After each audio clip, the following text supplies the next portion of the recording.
Hey guys, Mr. Mini Painter here, and today I'm painting Daredevil from the Marvel Crisis Protocol game issued by Atomic Mass Games.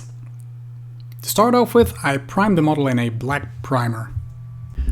You can choose to do it in a grey primer as well if you want. I usually let that depend on my choice of colors afterwards. When I'm painting dark colors, I usually tend to go dark in a primer.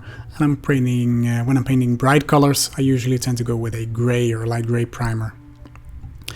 So with this model I started off with the face, and for that I used Night Questor Flesh. There is not much face showing, of course, because he is fully clothed and masked, so it's just the nose and the chin. But it's gonna be one of those areas to paint that really stand out in the entire model, because the rest is the same color. So make sure to pay attention to this part. To highlight the Night Questor Flesh, I'm using Kislev Flesh, and to do so I'm painting the outlines first, so the tip of the nose, some cheekbones, the chin, the upper lip for example, and afterwards I water down my paint and kind of blend those colors together. And to make sure those darker areas remain dark and the brighter areas, of course, get a little more brighter. After this, we are going to color the majority of the suit with Doomble Brown, and for that I'm using a large dry brush. I chose to do a dry brush because that way you get some differentiation between shaded areas and highlighted areas. So take your time with this and wipe off most of the paint, because you don't want to fully color the model. You want to have those darker recesses. As you can see here, there are some shaded areas, and I chose to leave them nice and dark.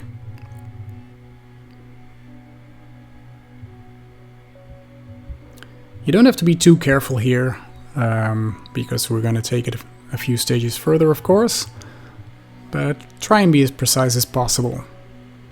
Next color is Wordbearer's Red, and we're going to do the same process, but this time focusing on the more raised areas, the more visible areas. So the parts beneath the arms, for example, I touched only very lightly and focused on the top part of the body, the part that was the most visible and where the most light would reflect off.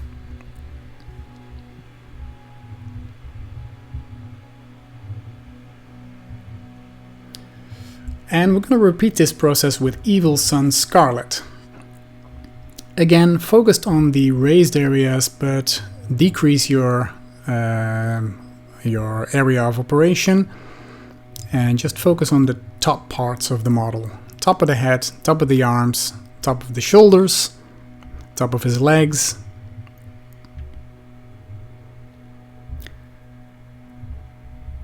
Those batons he's holding, they are really in the way for this process, but well, they will look nice in the end.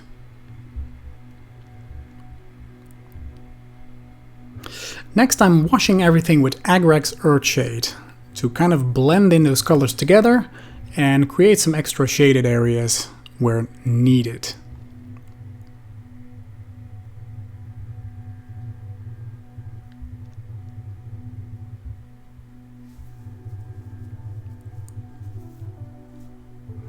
Make sure to let this dry very, very well, because we're going to repeat the last step of the painting again by applying Evil Sun Scarlet. And for this I chose to do it with a brush first, with a fine tip, to get some extreme highlights here and there around the edges of the mask, around the eyes, of course the horns. And you can choose to use this brush for the rest of the suit if you want, or use a dry brush to go over the previously painted areas again. I chose to do it with this brush and just make sure that I picked out those very parts of the model that would be the brightest. And with a brush, your fine tip brush, you're just a lot more precise than with a dry brush. Next I used some pure Evil Sun Scarlet to paint in the double D on his chest.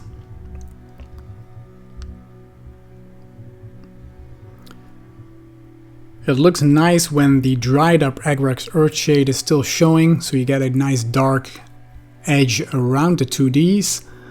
That way the bright red really stands out from the rest.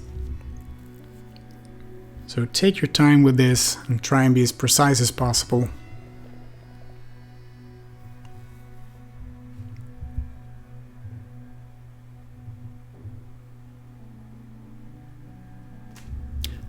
After this, I'm mixing some Jokero Orange and Wasdaka Red to create an extra final highlight for the rest of this model. And I'm just picking out some tiny details here and there. So the tip of the knee, the tip of the nose, etc. Knuckles on his gloves. Of course, the top of the letters, the double Ds. The shoulders.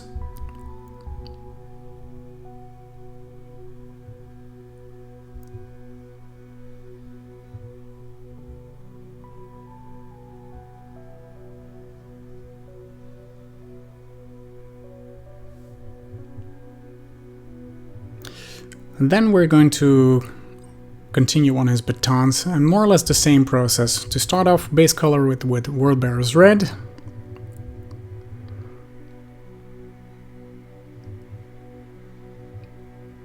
It's a bit wobbly, so make sure to hold it here and there.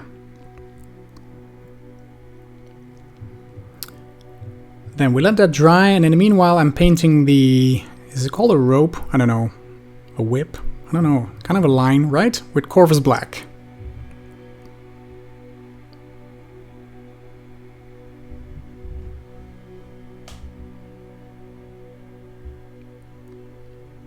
Corvus Black has this nice matte black color. It's like a dark gray.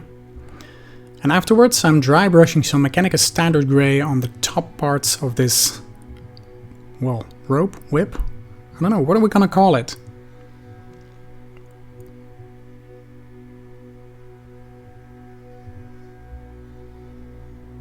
Leaves the dark shades, the shaded parts as they are, so the down side of this thing. And we're going to repeat this process with some Administratum Gray. By decreasing the area that you paint, you get a nice flow in color. Next, back to the batons, Agrax Earthshade to shade them.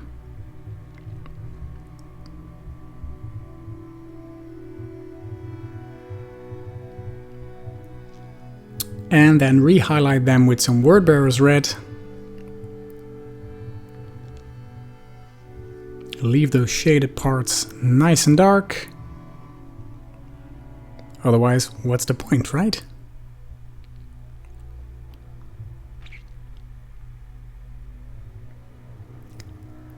And give it an edge highlight with Evil Sun Scarlet.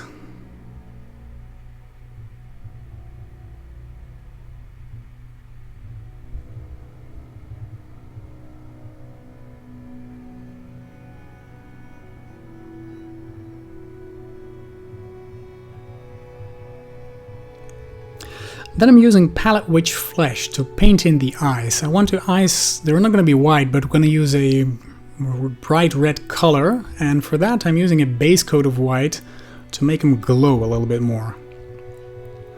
Once this is dried, I used Flesh Terror's Red, which is a Citadel contrast paint, and I thinned it down to about a 50-50 mix with some water and painted in the eyes to give it a nice red glowy effect.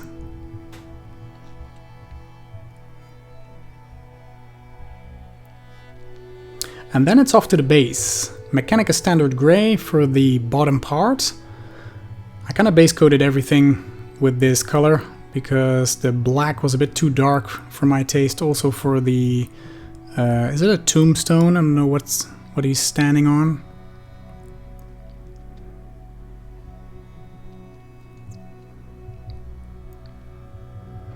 Now you let that dry. And we're going to continue painting this piece of stone. And for that I used a dry brush and some Steel Legion drab. You get some nice colors in. It's kind of based in a pile of rubble, so it's not that big of a deal if you accidentally hit the previously painted gray parts. So I'm covering all of this thing. You get some nice dusty look with some grays and browns. I'm gonna highlight that with some rock art flash. Same process, big dry brush, and just wipe off most of the paint and kind of dab it in, spickle some paint on there. You get some nice different colors. Then dry brush the base with some gray sear. So you get some nice whites in your gray. If you hold your brush sideways like this, you get a nice edge highlight, which looks kind of rough, which is a beautiful effect. And then wash everything with some non-oil. And if you want, you can repeat the process you did before, if you wanted to have a bit more brighter than it was now. And that's it for Daredevil. Looking very nice. Beautiful pose, beautiful model, and I'm very happy with the result. I hope this video was of any help to you guys, and please leave a comment below if it was, or if it wasn't, I don't really care. I love to hear from you. I hope to see you in one of my next videos, as I'll be painting a lot more of these models of Marvel Crisis Protocol and other games.